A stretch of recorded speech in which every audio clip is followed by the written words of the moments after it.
What's up guys, and welcome back to another episode of Club and Country. This is episode number 79. We start today's stuff with a scouting update and an academy update as we enter March, and as you can see, we might well have picked up the next Welsh star goalkeeper. Finally, we've been searching for him, and I think this guy might be the one. Alex Cook, 17 years old, 66 overall, fantastic hair, I must admit. And as you'll see here, I decided to promote him straight away, and he's got the potential to be special. So, my question is this. He's 3 years younger than Price, but he's 12 ratings lower than both Price and Webb as well, who are both 78 overall. As you see our fixtures here for March: Ipswich Town at Portman Road, FA Cup last 16, Crystal Palace, Selhurst Park. Both legs of our Europa League round of 16 tie. First away in Berlin at the Olympiastadion at Hertha Berlin in Southampton, and Manchester United, plus some more Euro qualifiers as well. My question is this.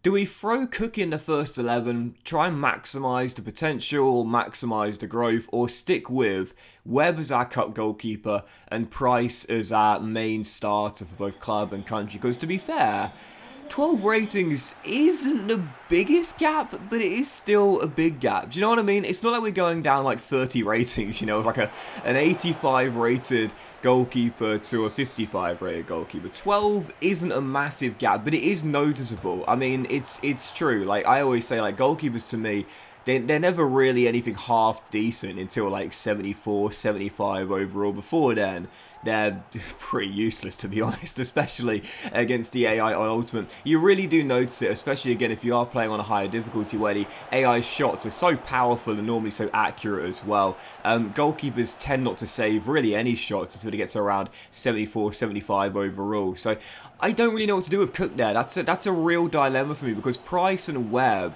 their development is incredibly slow. It will take them like a season now just to grow one rating. So, you know, when I'm realistically thinking about how much longer we've got with this project, Price and Webb might get to 80, 81 overall at best, which isn't bad at all. It's really good. But with Cook, I'm also then thinking, how long is it going to take him to get really, really good and better than Price and Webb are right now? I mean, could it take him like 4 or 5 seasons? If so, there's not much point, because I'd think by then, well, touch wood, fingers crossed, we've managed to do what we've wanted to do, which is take Newport County to the top and Wales as well. So real dilemma there. I'm not entirely sure what to do. It is good to know that we have another good goalkeeper coming through the ranks. Anyway, yeah, first game of today's episode, Portman Road, Ipswich Town, FA Cup last 16, taking on League One side and beating them by 3-0. Really, really comfortable, convincing win. Once again, picked a strong lineup for the game, even on Wednesday night. I wanted no slip-ups. I wanted to make it through comfortably, which we did, to the quarterfinals of the FA Cup for the second straight season. Well, we've got Leeds United in the last 8, and right now Bielsa side are in the top 10 in the Premier League. Chelsea versus Spurs, that's a real cool clash there. But Leeds, as you would have seen during this season, they've got a really good team. Now, we're at home for the game. We're top of the league, so of course we'll be favourites for it. But that's still quite a tough tie there, and the toughest tie we've had in the competition so far. So Leeds, last 8, FA Cup. Question is, can we get to Wembley for the first time in the series? Yet to get there. What a chance we've got this season. So following game, Crystal Palace, and of course our last league game was a 2-2 draw at home to Leicester, where Gavin bagged that brace to single-handedly get us from 2-0 down to get us a tie at 2-2. Taking on Patrick Vieira's side right now, 16th place in the table away at Selhurst Park. Heading into this game, I was thinking, okay, all right, 1 win in 3. It's obviously very poor form. You know, you want to win, you got to have better consistent results than 1 win in 3. So when I went a goal down, like inside the first 12 minutes, I was thinking, this is just one of those moments where I'm starting to think momentum, form. I talk about it all the time, like they're really, really OP in the game nowadays. There's just something about like psychological hurdles as well you have to overcome when you know you're starting to struggle consistently. So heading into this game, falling a goal down, I was like, right, man, like I've got to find a leveler right away. Because I often talk about it, the longer it goes on when you're down or tired against a side you should be beating, the more you start to doubt. So Dan James gets us back on level terms straight from kickoff, and in 21 minutes in, my goodness, I talk about it all the time, man, but as frustrating as it is, I like how it adds to the challenge. He scored our level and then goes up for an aerial duel, stays down and is forced off on the stretcher. Dan James, I love him. He's having an amazing season this year in his second season for us, but he's forced off with injury, and I knew it was a serious one. This was such a tough game as well. Crystal Palace fighting for their lives down the bottom of the table, top, desperately trying to keep Manchester United, Liverpool and Everton away from me. Both teams hit the woodwork in the second half. It was still 1-1. Both teams were pressing for a winner in this game with 10 minutes to go. Still tied at 1-1. Rashesha offloads to Gavin Humphreys. It's a great slip ball through to Rabbi Matondo, going for the back-to-back golden boots, who drills it in and gives us what would prove to be the game winner. How often do I talk about it when I need someone to step up and be a hero?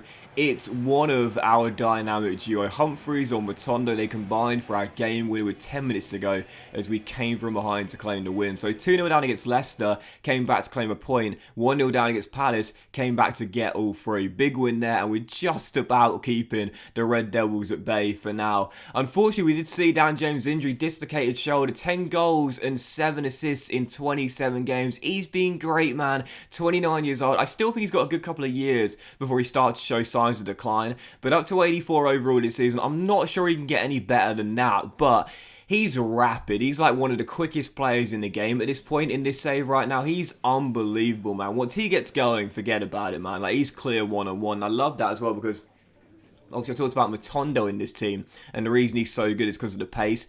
Pace, I often talk about it. People try and downplay the effectiveness of it, but let's be honest here, it's still the most OP play style in the game. Counter-attacking, utilising pace, running in behind the back line, it's still the best way to get your goals in FIFA. So Dan James done for 2 months. Big blow there. Mark Bound, Gareth Bale's regen, is going to come in his absence, but that's a big blow there. Obviously, I had quite a lot of injuries this season, primarily in the defensive positions, but now James done for 2 months. How will we cope? Well, third game of today's episode on the back of the win against Crystal Palace, Hertha Berlin, Olympiastadion. One of my favourite grounds, absolutely iconic. Could not wait for this clash just to play at this ground. It is such an iconic and aesthetically pleasing ground. Took the lead very early on. Rabbi Matondo with the opener, but Hertha Berlin hit back. Yannick Carrasco, 21 minutes in, making it 1-1. And heading into the game, I showed you the league table right now in the Bundesliga. Hertha Berlin, they're mid-table. And Hertha Berlin are such an interesting team in FIFA CM, because in Football Manager, if you guys play that game, like, they always do really well. Like, they always seem to be a great team as the years go by. In Germany, and also in Europe as well. In FIFA career mode, they're so unpredictable. If you're watching my Bielefeld career mode right now, in the first season, they were relegated. Yet we're 6 seasons in here, and in the Europa League last 16, and they've got a brilliant team as well. As we know, they've got some good young talent they start off with in this game, such as Dardai and Tirana Riga, who we've both got now at Bielefeld in my Bundesliga career mode. But even so, it was 2-2 in this game, and in the first half, it was basically Yannick Carrasco versus Rabbi Matondo. They've both bagged braces. It was a brilliant first half, man. One of those games where, like, it's just so fun to play. Even if you're not dominating and clicking and firing all cylinders, it's just a really fun battle and a really good test. And 15 minutes after the restart, still tied at 2-2. Mark Bound in for Dan James. What a way to mark his first start in the European knockout stages. Ball rolls around Alessio Romagnoli, leaves the Italian in the dust, finds the bottom corner, and with 12 minutes to go, once again it's Bound versus Romagnoli in a foot race. Who's your money on? Obviously Gareth Bale's regen, and he does the exact same thing. Drills it in, far corner, and I absolutely love that. Dan James done for 2 months. Mark's like, no need to panic, boss. I've got this, mate. Seriously, 4-2. I love it. Bound and Matondo with braces, and it was 7 minutes to go. A quick little 1-2 saw Tyler Roberts off the bench for Gavin Humphreys to run through 1-on-1. Drill it past Justin Balo and give us the 5th goal and the clincher as well. I took off Humphreys when we went 4-2 up, and I never like to take Gavin off because, like, he's my star, man. Like, obviously Matondo I often talk about as the best player in the team, but Gavin's like the star. Never like to take the captain off midway through the game anyway, psychologically more than anything, but did so to give him a breather for the FA Cup last 8 clash on the weekend. Roberts fangs in the 5th, and I'd say now we've got 1 foot in the Europa League quarter-final. So in the last episode, I talked about going for the title, And now I'm starting to think we're going for the treble. FA Cup quarter-final, Leeds United, Premier League, top of the tree, and 1 foot in the Europa League quarters.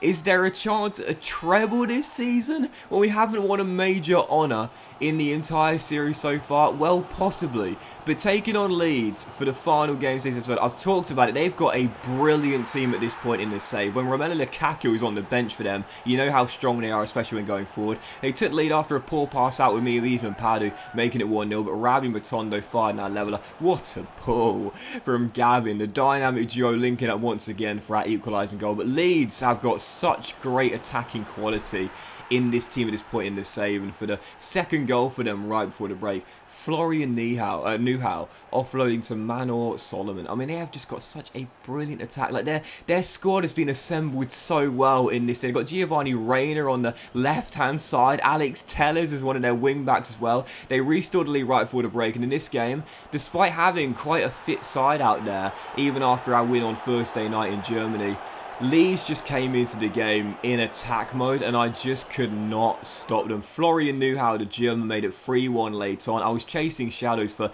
a lot of the game. My passing was really, really poor. I surrendered possession so many times, and in stoppage times, the Frutos and Romelu Lukaku off the bench player. 1-2 in stoppage time.